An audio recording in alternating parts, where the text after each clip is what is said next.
Bonjour à tous. Alors, je suis très contente d'être là aujourd'hui pour partager avec vous quelques cas d'usage concrets de ce que l'IA permet déjà de faire dans les opérations de L'Oréal et surtout comment ça nous permet d'adresser la complexité qui est inhérente à notre business. Alors, d'abord, L'Oréal, c'est assez connu. Enfin, on connaît bien L'Oréal Paris parce que je le vaux bien. Mais derrière ce slogan et cette marque emblématique, L'Oréal, c'est le leader mondial de la beauté. C'est 40 marques maintenant qui adressent tous les types de beauté, pour tous les types de peau, pour tous les types de cheveux et pour des milliards de consommateurs dans le monde à tous les prix. Alors, en quelques chiffres, L'Oréal, c'est 44 milliards de chiffre d'affaires. C'est 7 milliards de produits que nous produisons et que nous distribuons chaque année dans 150 pays pour toucher des milliards de consommateurs. Alors L'Oréal, c'est aussi une entreprise qui est reconnue pour son engagement de longue date dans le développement durable par des prix. On a été reconnu pour la 10e année consécutive par le CDP pour notre engagement en matière de réchauffement climatique, même si visiblement ça ne suffit pas, des forêts et de l'eau. On a été aussi reconnu par le CDP pour notre engagement avec nos fournisseurs. Et puis on a eu une médaille EcoVadis Platine pour la 4e année consécutive. Alors, derrière ces chiffres, derrière cette performance économique et cette performance de développement durable, je voulais partager avec vous une réalité en coulisses qui est moins visible. C'est la réalité des opérations de L'Oréal. Et je vous propose de la découvrir d'abord en images.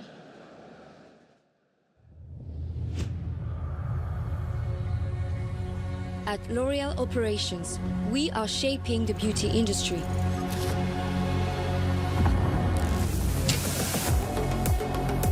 We serve 7 billion beauty products.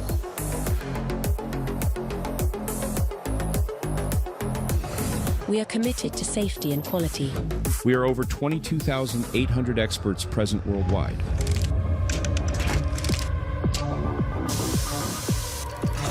Together we embrace the challenges of a changing world with the aim of achieving a sustainable performance. We invest to support the present and build the future, powered by science and cutting-edge technologies. We seek out the most agile and efficient solutions, harnessing the power of innovation. We dare to look to the future, to challenge ourselves. Acting responsibly with our partners and our ecosystem.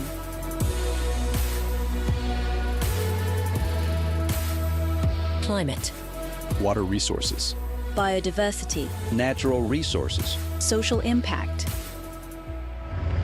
We are a team with shared values and strive for excellence in everything we do. Multiple expertises. Same vision. Together, we embody the beauty of the industry.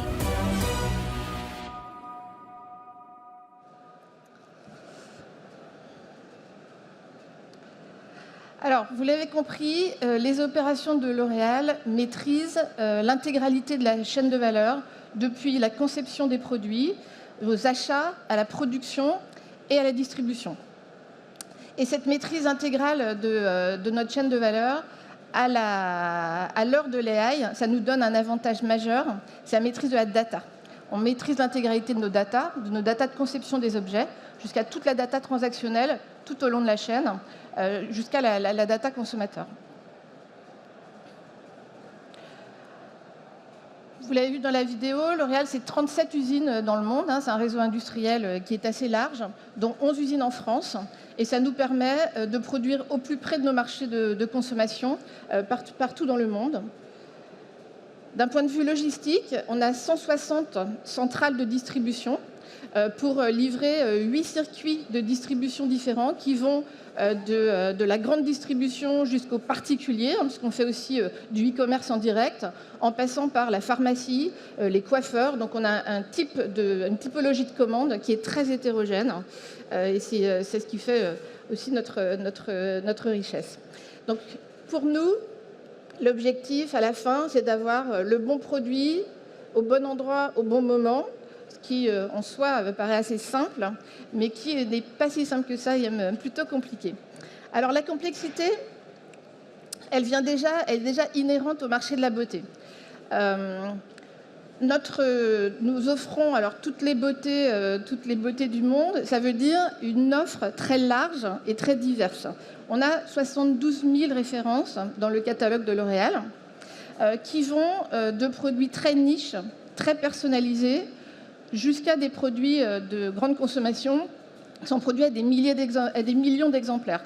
Donc, d'un point de vue industriel, on a une grande diversité. On a à peu près 1000 lignes de conditionnement dans le groupe qui vont d'une petite ligne à faible cadence qui gère beaucoup de formats jusqu'à des lignes à 200 coups par minute qui sont totalement monoformat. Donc, c'est ce grand écart. Et d'un point de vue fabrication, à peu près 350 cuves de fabrication dans le monde qui vont de 50 kg à 20 tonnes. Donc vous voyez, cette diversité, c'est une de nos forces, mais ça génère aussi une vraie complexité industrielle. La deuxième complexité, c'est le rythme d'innovation. Alors, le marché de la beauté, c'est un marché qui est tiré par l'innovation, et L'Oréal est une entreprise qui est fondamentalement innovante. On fait à peu près 8000 nouveaux produits par an, et on a un taux de renouvellement de notre catalogue à peu près de 30%. Donc c'est autant de nouveaux packaging, de nouvelles formules, de nouveaux procédés de fabrication parfois. Donc ça aussi, l'innovation, c'est un moteur de croissance, mais c'est un défi opérationnel pour les opérations. Le dernier sujet, c'est notre très forte présence en ligne et sa conséquence qui est la viralité. Alors la viralité, c'est une bonne nouvelle. Quand un produit devient viral, alors c'est une tendance TikTok ou un influenceur qui a bien aimé une couleur de rouge à lèvres, ça fait exploser la demande de façon pas du tout anticipée. Donc c'est une bonne nouvelle, mais bon, il faut qu'on trouve les moyens d'avoir les ingrédients, de produire et de livrer rapidement, de réagir à ces imprévus du marché. Bon, ensuite, la complexité, elle vient du monde dans lequel on vit, et ça, je pense que ça n'a rien de spécifique à L'Oréal, et je ne vous apprends rien. Dans quel que soit le domaine d'activité dans lequel on travaille, le monde est devenu très instable et complexe, avec une fragmentation de la supply chain, l'instabilité géopolitique et ses conséquences, la pénurie de main-d'œuvre dans certains pays, les risques climatiques, et des évolutions réglementaires qui sont de plus en plus rapides et de plus en plus fragmentées. Alors, la complexité, ce n'est pas un problème à éliminer, c'est une compétence qu'il faut maîtriser. Donc, dans ce monde très complexe, on se concentre sur 3 grandes priorités.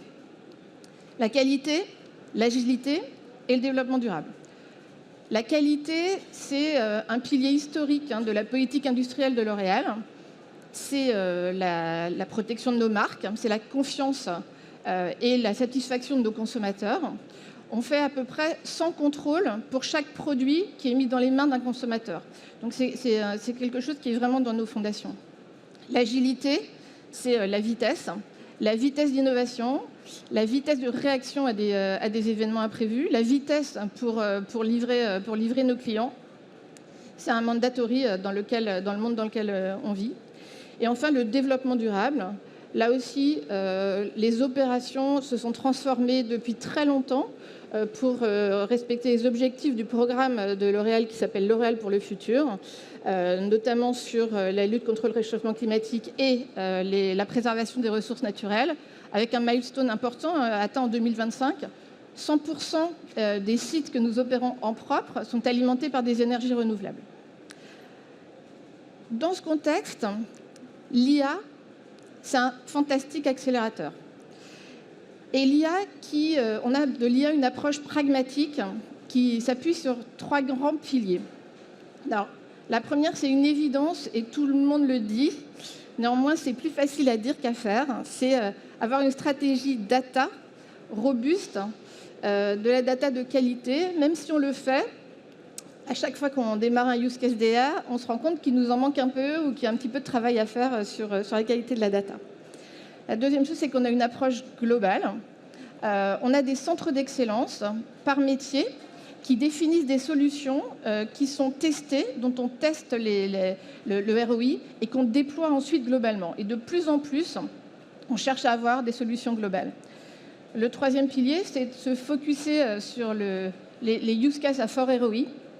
La tentation est assez grande de faire plein de choses, parce qu'il y a plein de choses qu'on peut faire avec la data et l'IA, mais on essaie de se concentrer sur des use cases qui ont un fort ROI et qui servent nos grandes priorités. Alors très concrètement, ça veut dire quoi? Alors, l'IA aujourd'hui nous permet d'accélérer l'innovation.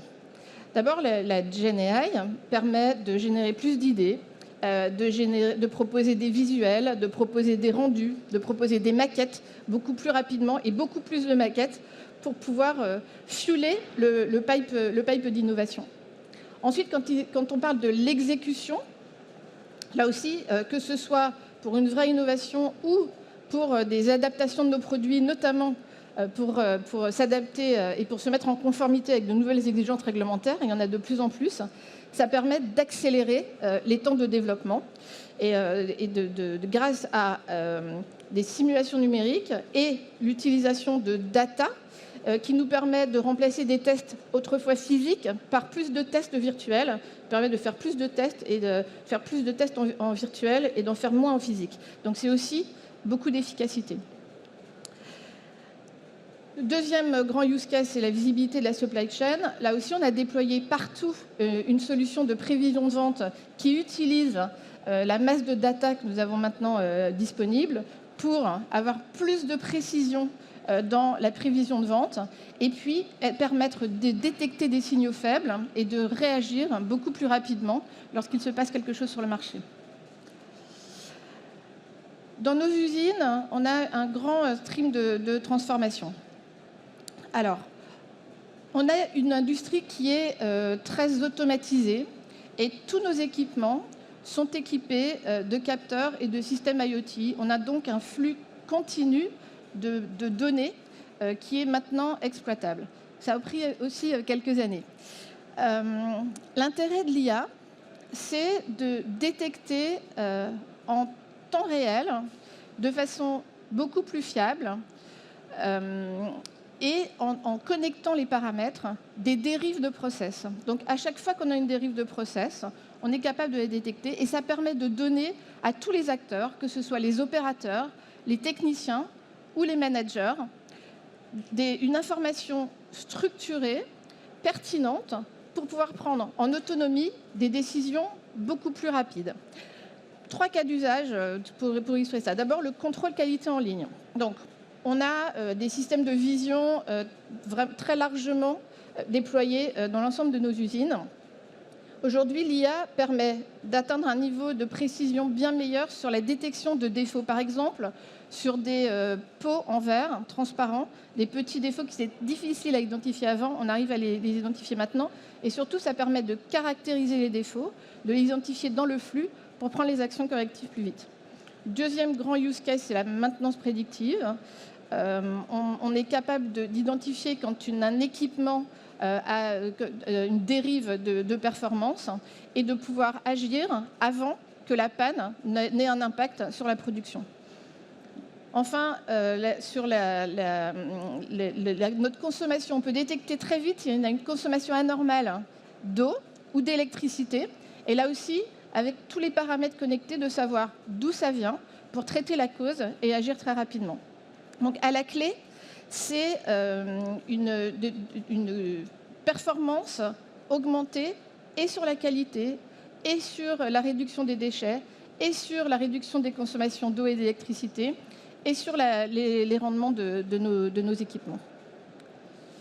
Le même type de transformation est à l'œuvre aussi dans nos centrales de distribution. Là, 2 grands use cases.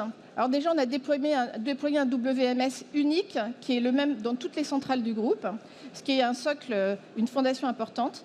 On est en train de tester des modèles d'IA qui permettent de mieux orchestrer les commandes. C'est la grande complexité dans nos centrales. On doit servir des millions de lignes de commande dans un délai très contraint. On voit que les solutions d'AI dans le WMS permettent aujourd'hui d'améliorer cette orchestration des commandes. Ensuite, c'est des applications de robotique. On est moins automatisé dans nos centrales que dans nos usines, mais on a maintenant des solutions de robotique qui permettent d'automatiser un certain nombre d'étapes d'action, de mouvement à l'intérieur des centrales, pas toutes. Les nouvelles générations de robots avec de l'IA embarquée vont permettre d'aller plus loin dans cette automatisation et d'être beaucoup plus flexibles. Alors, c'est une transformation technologique, mais c'est avant tout une transformation humaine. Et on parle d'un humain augmenté, d'un humain qui est capable de prendre des décisions plus rapidement, des décisions plus éclairées, en ayant totalement conscience que les métiers vont être absolument transformés, que certains métiers vont disparaître, que certains métiers vont être transformés, mais que de nouveaux métiers vont apparaître. Et c'est de notre responsabilité en tant qu'industriels de nous assurer que nos équipes sauront se saisir de ces technologies et d'assurer la montée en compétences et la formation. Donc c'est une transformation technologique, mais c'est en intégrant tous ces aspects humains, c'est une condition absolument nécessaire pour pouvoir faire de cette transformation une transformation engagée, responsable et porteuse de performance pour le futur. Je vous remercie de votre attention.